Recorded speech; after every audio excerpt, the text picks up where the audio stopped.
mal acostumbré a poder muchas cosas locas a la vez. Está todo bueno, la serie está buena, la música está buena, sos feliz, qué bueno que lo podés hacer. Pero cuando te empieza a dar una taquicardia y el brazo te tiembla, decís, che, esto es raro. Me di cuenta hoy lo importante que era preservar mi psiquis de un montón de cosas y mi emoción. Yo tengo que cuidarme, que mimarme, que agradecerme todo lo que mis pies bancan, todo lo que mi voz banca, todo lo que me tengo que agradecer, lo tengo que hacer yo misma al final. Ahí está, escuchamos a Lali, Qué importante saber en qué momento y cuándo también decir que no. Bienvenido nuestro amigo Carlos Alberto Sosa. Aplausos, coach ontológico y de liderazgo. Exactamente. Ahí voy, porque me anoté, digo, el éxito también es decir que no, ¿no es cierto? El éxito es saber decir que no. Porque, digo, escuchábamos a Lali, la gente también, ¿no es cierto? Digo, en toda la vorágine, la agenda, los recitales, los viajes, las series, las películas. Che, pará. Porque si no es como que vamos para adelante y hacia dónde voy.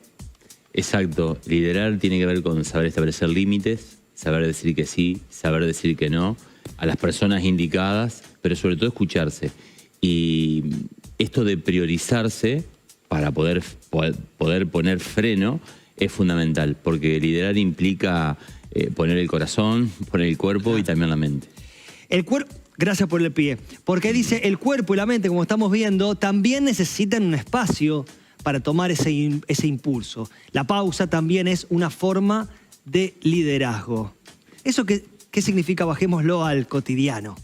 Bien, hay un... día a día. Sí, vos sabés que tanto en materia personal como en materia laboral, hay un libro viejísimo, pero que fue furor en pandemia, que se llama El elogio de la lentitud, y que valora el tema de la gestión de la velocidad. A veces tenemos que ser rápidos, resolutivos, o salir rápido de una zona donde estamos frustrados. Sí. Y a veces tenemos que detenernos a pensar, a reflexionar, a ser introspectivo. Y un indicador principal es el cuerpo, que genera una interferencia mental. Ejemplo, puedo tener una puntada en la boca del estómago, una mariposa, me transpiran las manos. Tengo brucismo a la noche cuando duermo y tengo decía Lali, viste, me tiembla la mano. Exacto, la taquicardia que te quita la asfixia. Inclusive, si la frecuencia cardíaca, que es un buen indicador, ponerme la mano en el corazón y ver las palpitaciones. Si yo tengo frecuencia cardíaca alta, eso me nubla la vista, veo como un túnel, pierdo visión periférica. Esto, de centrar la mirada a los ojos de cada uno de ustedes y disfrutar la charla, ¿no? Entonces, encontrar indicadores sensoriales para empezar a transitar el mundo de lo emocional es clave. Carlos, te escuchaba, digo, ¿y cómo identifico, cómo me doy cuenta cuándo estoy en pausa, ¿no es cierto? ¿Cuándo es que estoy en pausa? O cuándo es una pausa, perdón, y cuándo es una zona de confort. Qué buena pregunta. Cuando estoy en pausa es cuando yo puedo tener registro. El registro es fundamental. ¿Qué es el registro? Es manejar un silencio, me detengo, miro, observo. Ahora bien, cuando estoy procrastinando, que estoy postergando una conversación, que yo tengo que... ¿Soy consciente de eso? Soy consciente a medias, digamos, ¿no? Pero tengo que tener una conversación difícil con alguien de mi familia o con alguien de mi equipo. Naturalmente nosotros estamos chipeados y somos o líderes más bien blandos o más bien duros. Y eso tiene que ver mucho con el origen. Mira, hay una investigación que nosotros hicimos porque nos encanta y nos apasiona trabajar en el liderazgo y el 63,7% de las personas, su origen en el liderazgo es familiar. ¿Y qué significa esto? Que nosotros no lo estudiamos en el ámbito académico, sino que lo heredamos de papá o de mamá. Y repetimos muchísimas cosas por imitación. Entonces, si mi mamá o mi papá procrastinaba o me decía que no podía detenerme, no podía hacer una pausa, porque el bienestar iba a venir en el futuro, es altamente probable que yo repita patrones. Yo puedo admirar, querer mucho a mi papá, a mi mamá, pero no es aplicable para la vida de hoy. Te condiciona. ¿Cómo? Está bien, perdón. ¿Y cómo dejo? Me acordé de los patrones porque ayer hablamos, ¿no? Ayer hablábamos de eso. ¿Cuándo dejo? ¿Cómo hago para dejar de repetir esos patrones? Porque también tengo que ser consciente, ¿no es cierto? Para decir, bueno, no quiero repetir esto, quiero corregir de mi familia, ¿no es cierto? Por eso que decís, de que uno hereda eso. Dijiste la palabra, la respuesta, que es ser consciente. Vamos a hacer una especie de semáforo, ¿no? A mí me gusta hablar de un rojo, un naranja, un amarillo, un verde claro y un verde oscuro. Sí. ¿Qué es el rojo? Cuando yo no sé que no sé. Claro. Yo estoy como ciego emocionalmente, estoy atrapado. Hacer terapia, por ejemplo, nosotros derivamos mucho de líderes que tienen que tomar decisiones bajo presión, que están en soledad, porque al final del día estás solo para liderar por más equipo que tengas, y ese sentimiento hay que trabajarlo, hay que aprenderse a mirarse al espejo y agradarse, no vivir mirando para atrás reclamándose cosas, saber gestionar la culpa. Y eso necesita de un espacio de voz con alguien. La efectividad de la terapia, yo hace 25 años que hago terapia porque ¿semanal? Lo necesito. Semanal, quincenal. No, semanal y quincenal. No reactiva, sino proactiva. Perfecto. Porque eso me parece... Resolviendo, vas. Exacto, sí. Y además te para adelante. Te vas descubriendo. Entonces, un buen líder tiene que tener un buen psicólogo, un buen terapeuta, un buen entrenador, un buen masajista, para atenderse. Los grandes tenistas, ahí vos con vos, Moni, los grandes tenistas tienen su masajista, su terapeuta y viajan con ellos. Moni.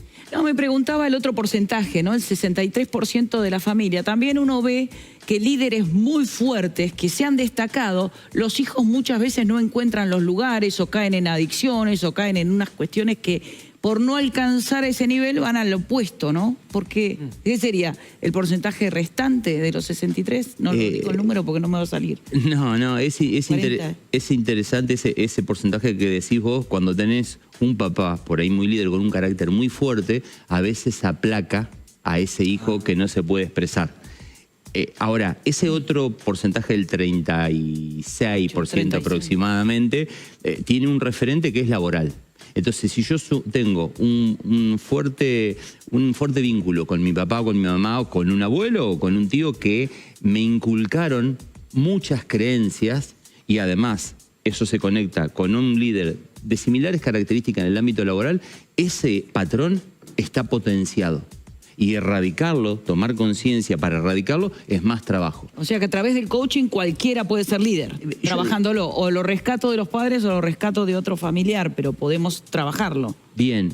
Antes me preguntaban si el líder nacía o se hacía. Sí, tal cual.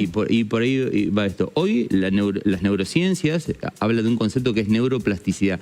La capacidad que si nosotros conectamos hábitos, nos desarrollamos anatómica y funcionalmente, podemos entrenar habilidades. Es decir, podemos automatizar cosas nuevas. Tengo dos modos, un modo consciente y un modo inconsciente. Yo tengo que eliminar ese modo automático que hoy no me sirve, para lo cual bucear y encontrar qué tiene papi, a quién soy parecido. Ejemplo, una pregunta que nos podríamos hacer. Vale. Y hagamos la gimnasia. Yo les pregunto, ¿qué tienen de papá o de mamá alguno de ustedes? A nivel emocional, a nivel palabras que repiten, a nivel de lo que escuchaban cuando tenían la posibilidad de conversar o en un espacio bien emocional. No sé, hay que vivir para trabajar, el bienestar viene en el futuro, el sacrificio, cuidar el centavo que el billete grande se cuida solo, y así relacionadas con el dinero, con lo emocional, con el trabajo, con el ahorro. Entonces todo eso nos va definiendo. Y yo digo, todo eso está en rojo. Y el espacio ese terapéutico, no es que todos nos vamos a desarrollar como líderes si no trabajamos. Hoy la ciencia, como te decía, dice que podemos desarrollar nuevos hábitos, incorporar hábitos nuevos. Eso implica mucha anticipación y sobre todo sostener un proceso de cambio. Ejemplo. Carlos. Sí, perdón. No, tener una vida, hablamos hoy. Hoy es clave que un líder tenga una vida saludable, de equilibrio. Y la tecnología a veces nos juega a favor, a veces nos juega muy en contra. Eso, siguiendo un poco con tu idea de los semáforos, ¿no? Sí. ¿Cómo frenar cuando el semáforo está en verde todo el tiempo? Pensaba en Lali, que es tan clara siempre, ¿viste? Y dice, poder muchas cosas a la vez. Muchas veces se imponía esto, ¿no? Qué difícil ser famoso hoy, por ejemplo, o ser un gran líder hoy, con la cantidad de estímulos y respuestas que hay que dar. No sé, yo me imagino una actriz famosa hace 40 años, no sé, salía a firmar autógrafos en el teatro, iba a la tele de vez en cuando, no sé si estaba todavía, o en la radio, ¿no? Y hoy es un 24/24. Qué difícil frenar hoy, insisto, cuando el semáforo está verde nada más. Es difícil encerrarse y frenar esa corriente que te lleva, pero ahí es clave el temperamento, el carácter. Tener carácter, pero no para utilizar malas formas, sino tener carácter para plantarte. Claro. Eso me parece determinante, ¿no? Entonces, vos identificás algunas cuestiones que estaban en rojo, las pasás a naranja y podés tener en zona de procrastinación. Para mí el naranja es una zona de procrastinación. Digo, descubrí en terapia esta debilidad y la sigo postergando, pateando. En amarillo yo lo miro como un color positivo porque estoy en un proceso de trabajo. Eso puede llevar muchísimos años. Por eso hablo de que la clave del liderazgo es sostener un proceso de cambio en el tiempo. Y cuando vos te vas dando cuenta de eso, podés frenar. Es cierto que los especialistas de neurociencia dicen que hasta los 25 y 30 años se desarrolla la parte hard de nuestro cerebro. Y la inteligencia emocional, diría, 40 años, y si hay trabajo, ¿no? Entonces, tenemos que darnos tiempo, somos analfabetos emocionales. ¿Qué sería la parte hard? Perdón. La parte hard es más la parte que tiene que ver con la parte estructural del cerebro. No los componentes más soft como las emociones, los pensamientos, ¿no? Ejemplo, a veces nosotros yo vivo dándome cuenta de que registro algunas emociones y otras no. Entonces a veces, no sé, me cuesta tal vez distinguir y frenar para anticipar cómo me escala el enojo. Cuando me frustro. Claro. Y la ansiedad tal vez, cuando hago dos cosas a la vez, viste que vos me hablabas de hacer varias cosas a la vez, digo, ese es un indicador. Pará, vamos a enfocarnos, respiro, ¿no? Pero hay otras emociones más intensas que tal vez vienen con algún grado de inconsciente mayor que te cuesta registrar, que se te está poniendo el ceño fruncido, que te está tomando la emoción. Entonces, algunas tenemos más facilidad. Digo, ¿cómo empezar el proceso de cambio? Por lo que nos resulte más fácil de implementar. No quiero dejar pasar de largo, ahí voy, Lola, No, esto que decías de cómo se implementó y qué importancia se empezó a dar la respiración en el coaching, para parar y para resetearse. Sí. No, por lo último que estoy leyendo en cuanto a recursos humanos dentro de empresas, lo que más se está buscando es inteligencia emocional, justamente. Tener un trabajador que sepa adaptarse a todos los cambios que hay, porque además lo que nos ha pasado en los últimos años es que los cambios son diarios. Antes era un cambio, una revolución cada 5, cada 6. Ahora es día a día, cambió el método de trabajo, cambió la forma de relacionarte.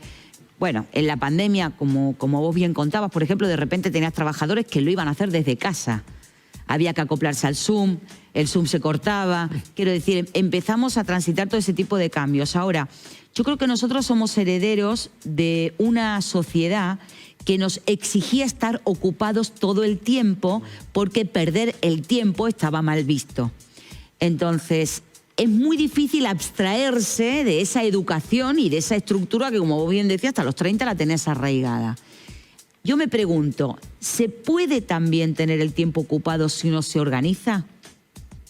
Digo, queriendo tener el tiempo ocupado. Digo, no es una cuestión muchas veces... Queriendo hacerlo. Claro, no es una cuestión muchas veces de organizarse. Te habla una procrastinadora ideal. O sea, tengo el título acá, no para hacer cosas, pero igual soy muy procrastinadora para otras que debería hacer.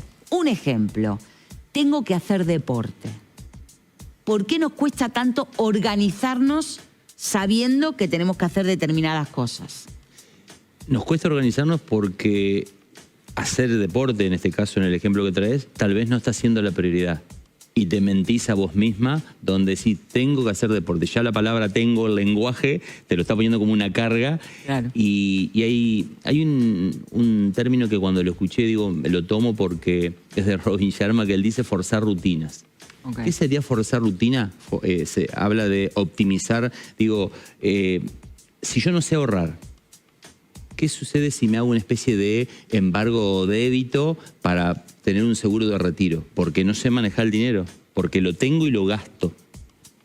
Si no, un chanchito que haya que romper. Exacto. ¿Viste? Como era antes. Por ejemplo, pagarme el entrenador personal que me fuerce o, digo, me haga hacer gimnasia. Me motive. Llevarme, siempre en materia de hábitos, para implementar uno nuevo, para eliminar uno viejo tengo que tener uno a mano. ¿Vieron ese dicho que dice un clavo saca otro clavo? Sí. Sí. Bueno, ejemplo, si yo mañana a la mañana, si todos nos levantamos, todos usamos el celular como alarma para despertarnos, Sí. bueno, Sí. ¿y qué hago? Tal vez puede suceder que la gran mayoría apague la alarma y empiece a navegar en redes, ¿no? Puede ser una posibilidad, ¿no?